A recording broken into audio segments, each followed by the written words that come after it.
विज्ञान मानवता के लिए एक सुंदर उपहार है, हमें इसे विकृत नहीं करना चाहिए। ये शब्द हैं भारत के मिसाइल मैन और पूर्व राष्ट्रपति डॉक्टर एपीजे अब्दुल कलाम के। नमस्कार, आज हम एक बेहद ज़रूरी विषय पर गहराई से बात करने जा रहे हैं। एक ऐसा विषय जो भारत की ऊर्जा सुरक्षा से जुड़ा है, हमारी तकनीकी महत्वाकांक्षाओं से और कहीं न कहीं भविष्य की रणनीतियों से भी। ये विषय है थोरियम आधारित परमाणु ऊर्जा। हाल ही में चीन की तरफ से इस क्षेत्र में एक ऐसी खबर आई है जिसने दुनिया भर में और खासकर भारत में एक नई बहस छेड़ दी है, शायद थोड़ी चिंता भी। हमारी आज की ये चर्चा द प्रिंट में प्रकाशित एक विस्तृत विश्लेषण पर आधारित है। हम कोशिश करेंगे ये समझने की कि चीन ने आखिर क्या कर दिखाया है, भारत की अपनी दशकों पुरानी थोरियम योजना इस वक्त कहाँ खड़ी है और इन सब का मतलब क्या है। ये बातचीत यूपीएससी की तैयारी कर रहे अभ्यर्थियों के लिए खास तौर पर महत्वपूर्ण हो सकती है। जीएस पेपर 3 के लिहाज से देखें तो ऊर्जा, विज्ञान प्रौद्योगिकी, अर्थशास्त्र, ये सब इससे जुड़ता है। प्रीलिम्स के लिए भी कई तथ्य निकल सकते हैं, और हाँ, उन सभी के लिए भी जो भविष्य की ऊर्जा तकनीकों में दिलचस्पी रखते हैं। तो चलिए शुरू करते हैं। चीन की तरफ से थोरियम को लेकर ये जो बड़ी खबर आई है, आखिर हुआ क्या है वहाँ? हाँ, तो हुआ ये है कि चीन ने आप कह सकते हैं एक अहम तकनीकी पड़ाव पार किया है। उनका जो Shanghai institute of applied physics है, ये चीनी विज्ञान अकादमी का ही हिस्सा है। उसने 1 नवंबर को ये बताया कि उन्होंने दुनिया का पहला 2 मेगावाट का तरल ईंधन थोरियम मोल्टन सॉल्ट रिएक्टर, जिसे TMSR LF1 कहते हैं। TMSR LF1? हाँ, TMSR LF1 वो न सिर्फ बना लिया है बल्कि उसमें सफलतापूर्वक थोरियम को इस्तेमाल करने लायक परमाणु ईंधन यानी यूरेनियम 233 में बदल भी लिया है। अच्छा, मतलब उन्होंने थोरियम को ईंधन में बदल लिया उस रिएक्टर में? बिल्कुल, और ये सुनने में शायद थोड़ा तकनीकी लगे, लेकिन इसका महत्व बहुत ज्यादा है। ये पहली बार है कि किसी मोल्टन सॉल्ट रिएक्टर MSR में थोरियम डालने के बाद दुनिया को उसका प्रायोगिक डेटा मिला हो। मतलब ये अब दुनिया का इकलौता चालू MSR है जिसने थोरियम ईंधन चक्र का सफलतापूर्वक प्रदर्शन किया है। ये एक ऐसी तकनीकी छलांग है जिसे भारत अपने 3 चरणीय परमाणु कार्यक्रम के तहत दशकों से हासिल करने का लक्ष्य रखता आया है। मोल्टन सॉल्ट रिएक्टर, ये नाम थोड़ा अलग है। ये पारंपरिक रिएक्टरों से अलग है ना? जैसे इसमें वो ईंधन की छड़ी नहीं होती। सही कहा आपने। पारंपरिक रिएक्टर ज्यादातर ठोस ईंधन की छड़ें इस्तेमाल करते हैं। मोल्टन सॉल्ट रिएक्टर में क्या होता है कि ईंधन जो है वो पिघले हुए नमक के मिश्रण में घुला होता है। पिघले हुए नमक में? दिलचस्प है। हाँ, इस तकनीक के अपने संभावित फायदे हैं, जैसे बेहतर सुरक्षा मानी जाती है, ये ज्यादा उच्च तापमान पर काम कर सकता है और थोरियम जैसे ईंधन का शायद बेहतर उपयोग कर सकता है। तो चीन का ये कदम MSR तकनीक को प्रयोगशाला से निकालकर आप कह सकते हैं वास्तविक दुनिया के ज्यादा करीब ले आया है, खासकर थोरियम के लिए। ये वाकई ध्यान देने वाली बात है, क्योंकि भारत का तो हमेशा से यही दावा रहा है, या कहें कि उम्मीद रही है कि थोरियम हमारा भविष्य है, क्योंकि हमारे पास इसके बहुत बड़े भंडार हैं। क्या आंकड़े हैं हमारे पास इसके? हाँ, ये बात बिल्कुल सही है। भारत थोरियम के मामले में दुनिया के सबसे धनी देशों में से एक है। अगर सरकारी आंकड़ों को देखें तो भारत में करीब 11.93 मिलियन टन मोनाजाइट रेत का भंडार है। मोनाजाइट रेत? जी, मोनाजाइट वो खनिज है जिससे थोरियम निकालते हैं, और अनुमान है कि इस रेत में करीब 1.07 मिलियन टन शुद्ध थोरियम है। ये बहुत बड़ी मात्रा है। ये भंडार मुख्य रूप से हमारे दक्षिणी और पूर्वी तटों पर हैं। केरल, तमिलनाडु, ओडिशा, आंध्र प्रदेश। और तमिलनाडु का वो कन्याकुमारी, मन्नावल्लम, कुरिची वाला जो बेल्ट है वो खास तौर पर समृद्ध माना जाता है। और देखिए, इसी विशाल भंडार को ध्यान में रखकर 1950 के दशक में डॉक्टर होमी जहांगीर भाभा ने भारत का वो प्रसिद्ध 3 चरणीय परमाणु कार्यक्रम बनाया था। हाँ, वो 3 चरण वाला कार्यक्रम। बिल्कुल। उस कार्यक्रम का अंतिम लक्ष्य यही था कि भारत अपनी ऊर्जा जरूरतों के लिए यूरेनियम पर निर्भरता घटाए और थोरियम का इस्तेमाल करे।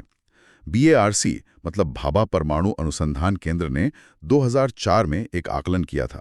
उसके मुताबिक भारत के थोरियम भंडार में लगभग 358,000 गीगावाट इलेक्ट्रिकल वर्ष बिजली पैदा करने की क्षमता है।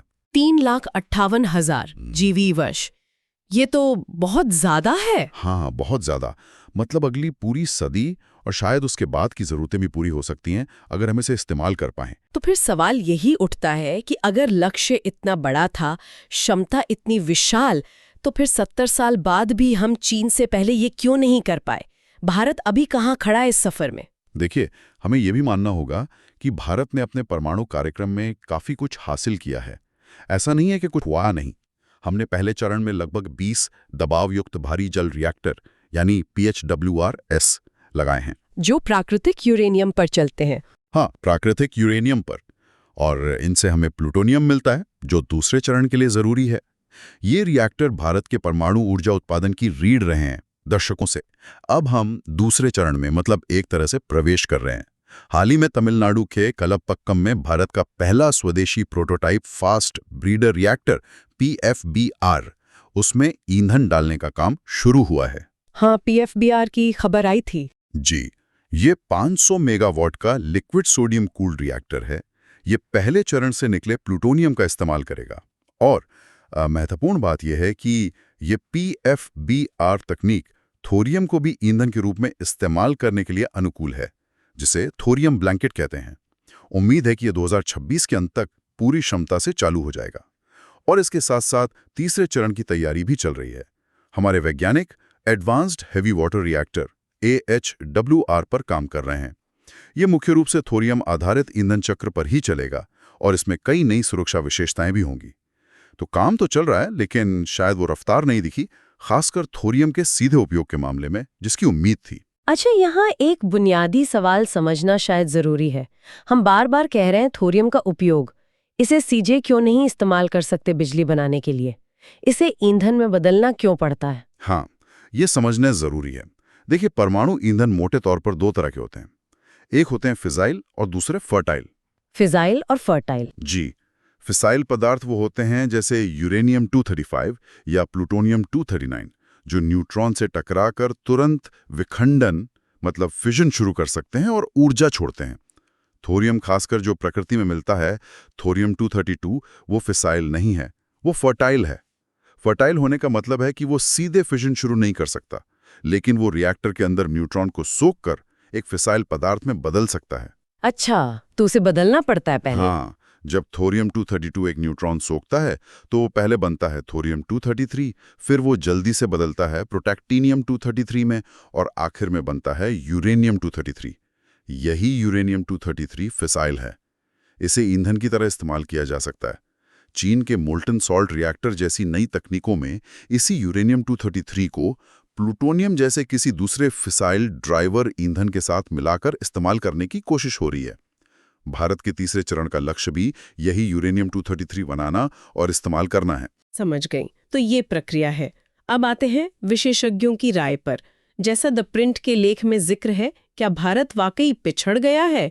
इस पर लगता है अलग अलग मत हैं। हाँ, बिल्कुल। एक तरफ तो परमाणु ऊर्जा विभाग DAE के अधिकारियों का नजरिया है। उनका कहना है कि भाई भारत की प्रगति को चीन से तुलना करके नहीं देखना चाहिए। हमारा कार्यक्रम हमारी अपनी जरूरतों, हमारी चुनौतियों और एक सोची समझी रणनीति के हिसाब से चल रहा है। हमें दूसरों से सीखना चाहिए, लेकिन अपनी रफ्तार उनके हिसाब से तय नहीं करनी चाहिए। एक तरह से आत्मनिर्भरता वाली सोच। हाँ, आप कह सकती हैं। लेकिन दूसरी तरफ परमाणु ऊर्जा आयोग के पूर्व अध्यक्ष और बहुत सम्मानित वैज्ञानिक हैं डॉक्टर अनिल काकोडकर। उनका मानना है कि चीन की उपलब्धि वाकई एक बड़ा कदम है।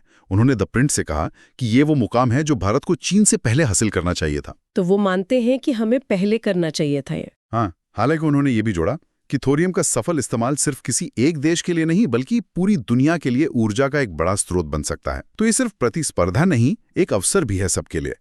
एक और दिलचस्प नजरिया है, तक्षशिला इंस्टीट्यूशन के शोध विश्लेषक हैं लोकेंद्र शर्मा। उनका सुझाव है कि भारत को अब सिर्फ पारंपरिक PHWR और PFBR पर ही फोकस नहीं करना चाहिए। हमें दूसरे रिएक्टर डिजाइनों पर भी गंभीरता से प्रयोग करने की जरूरत है, जैसे कि ये चीन वाला मोल्टन सॉल्ट रिएक्टर या फिर accelerator driven system, high temperature gas cooled reactor, मतलब कई विकल्प हैं। यानी विकल्पों को खुला रखना चाहिए। बिल्कुल।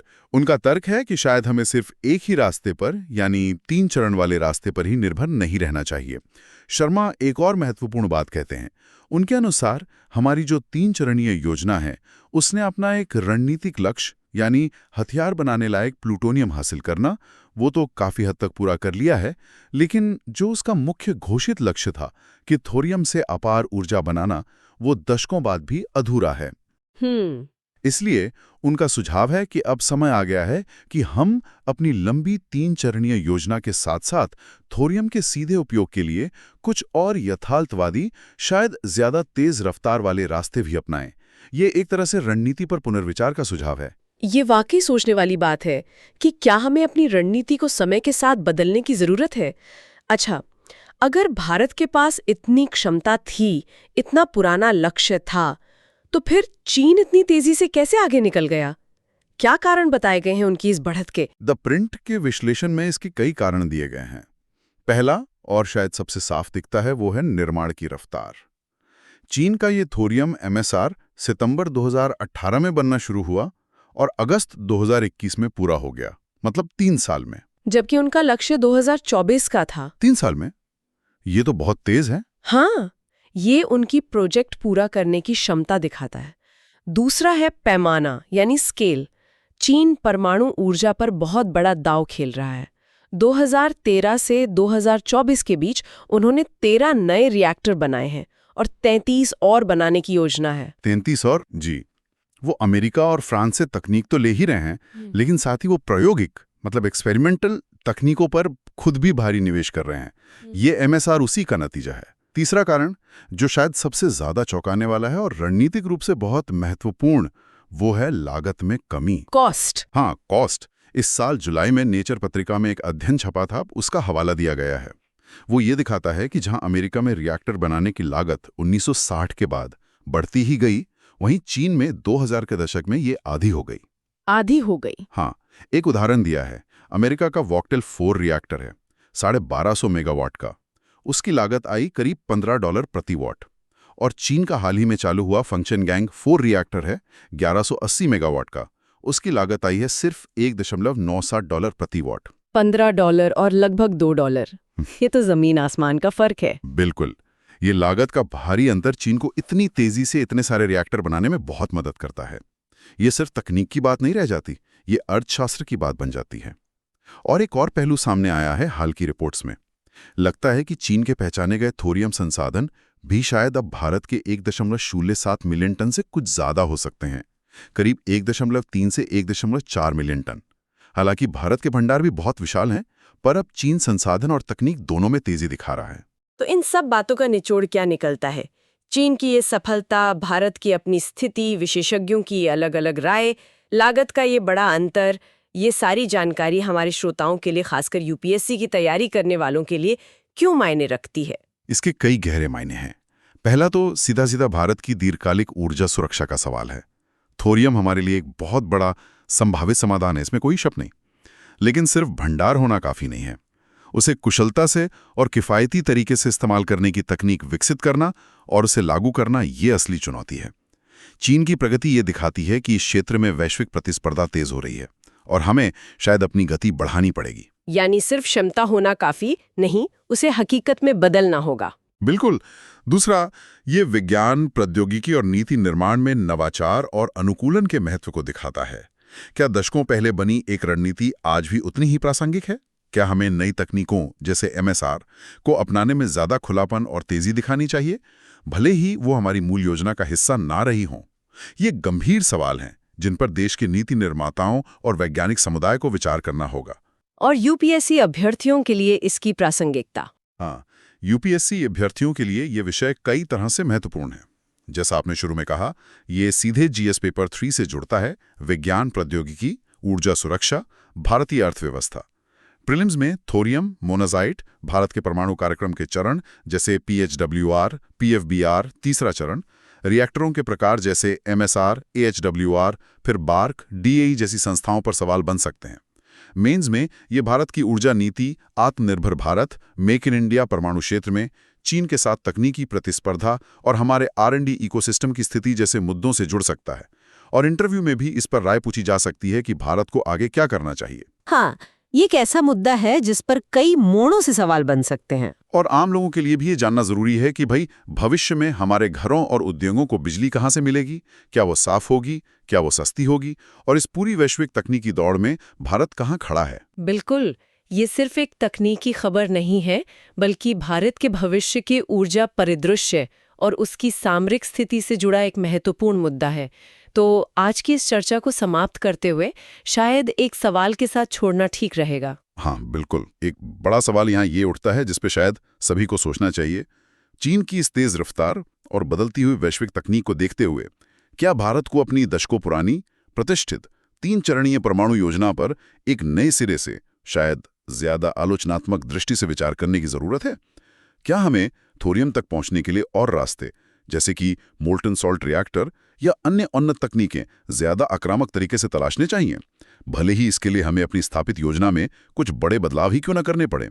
क्या सिर्फ एक रणनीति पर निर्भर रहना भविष्य के लिए सही है? ये वास्तव में एक बहुत महत्वपूर्ण सवाल है जिस पर गंभीरता से सोचने की जरूरत है। आज द प्रिंट के इस विश्लेषण पर आधारित हमारी इस गहन चर्चा को सुनने के लिए आप सभी का धन्यवाद। हमें उम्मीद है कि ये जानकारी आपके लिए, विशेषकर यूपीएससी अभ्यर्थियों के लिए उपयोगी रही होगी। अगर आपको ये चर्चा ज्ञानवर्धक लगी तो कृपया इसे लाइक करें और हमारे चैनल को सब्सक्राइब करना ना भूलें, ताकि आप भविष्य में भी ऐसे महत्वपूर्ण विषयों पर हमारी बातचीत से जुड़ सकें। आपके मन में कोई सवाल हो या आप अपनी राय देना चाहें तो नीचे कमेंट सेक्शन में ज़रूर लिखें।